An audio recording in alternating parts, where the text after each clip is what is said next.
Today I'm going to talk to you guys about the tradition of the UEFA Champions League. Now, European football clubs play from August to May in their respective countries' leagues. They aim to finish at the top of the league in hopes to qualify for the Champions League. The Champions League is an annual European football competition contested by the top clubs in Europe.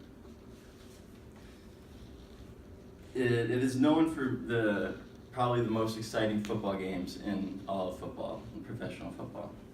In 2016, over 350 million people tuned in to watch the Champions League final. This is the highest ever TV rating to date, dwarfing the Super Bowl record of 118 million.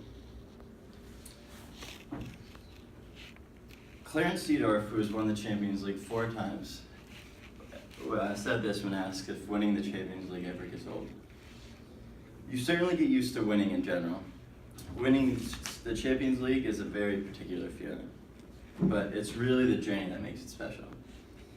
The Champions League is the most prestigious club football tournament in the world, and that's for many reasons.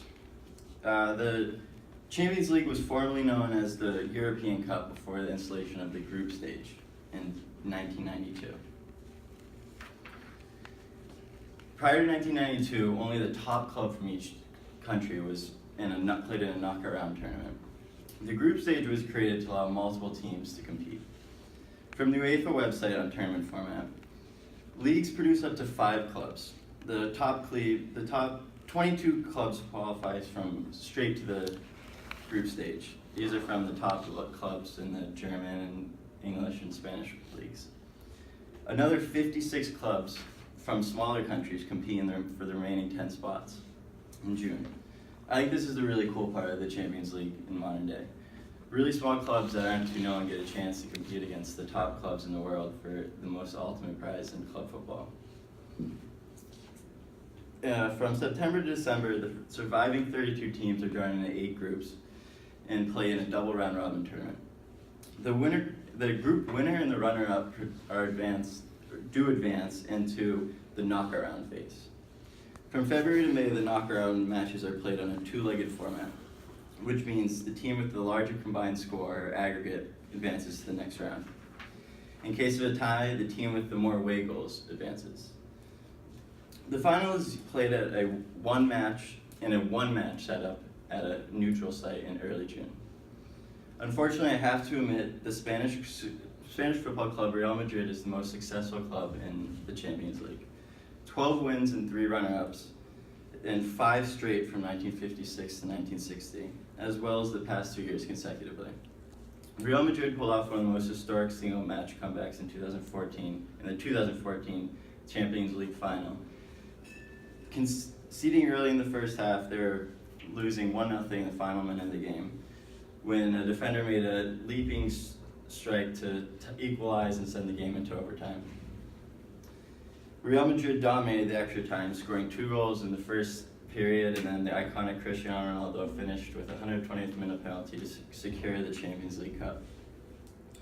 Phil McNulty wrote, and I quote, "The empathetic scoreline in extra time does no justice to the drama that unfolded here, as Atletico fans stood moments from winning their first trophy, only to end exhausted and well-beaten."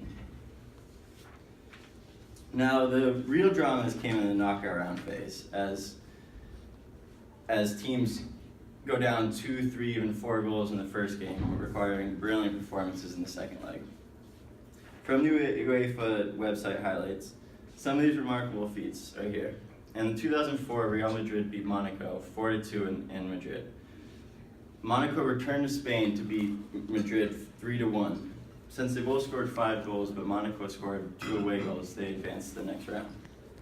Similar situation in 2015 when Porto beat Bayern 3-1, and then back in Germany, Bayern beat Porto 6-1. Barcelona is known for some of the most historic comebacks in the second fixture. In 2013, they did it against AC Milan, losing 2-0 in the first game and 4-0 in the second game. The most famous comeback, however, though, was last year. In 2017, the round of 16, Barcelona lost 4-0 to Paris Saint-Germain in Paris. Barcelona would have to win 4-0 in Barcelona to advance and not concede any goals. After surprisingly scoring 3 goals, Edison Cavani struck for PSG in the 62nd minute to give PSG an away goal and a 2-goal lead aggregate. All hopes had diminished for Barcelona at this point, until the 90th minute, or until the 87th minute, when Brazilian national Neymar struck a beautiful free kick into the back of the net. Hopes were back up, but still they needed a lot. In the 90th minute, Barcelona was given a penalty, and Neymar again converted to create it 5-5. Since PSG had scored the 1 away goal, Barcelona now had to make the aggregate 6-5. 5 minutes in overtime, Barcelona was given another free kick. Neymar took this again, but it was a little bit out of distance to score. He sent it into the box, and a leaping stride by Sergio Roberto put the ball in the back of the net to give Barcelona a 6-1 win and a 6-5 aggregate to advance to the final round. Finally, the UEFA Champions League brings camaraderie and unity to Europe. Fans from all countries around the world peacefully appreciate the superior level of football played in these matches, and it's an excellent significance. The significance because the games are higher. And